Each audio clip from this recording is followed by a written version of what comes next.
Hey guys, welcome to the channel.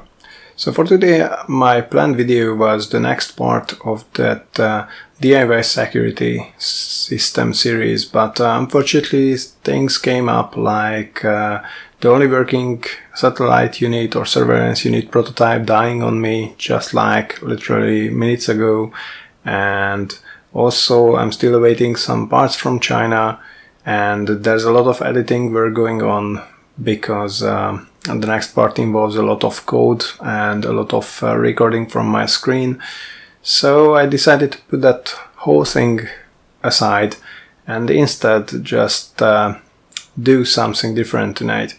So it will be just me and a lot of various computer parts like HDDs, DVD writers, power supplies and whatnot, and I will try to show what you can scavenge from these.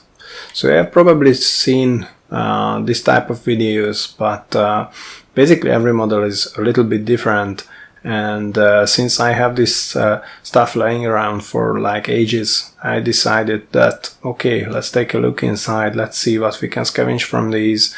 Maybe some interesting parts that I can use for future projects. So yeah, basically that's it. Enjoy the rest of the video, and when you finished it and you liked it and you are not a subscriber yet, please subscribe and help me produce further videos.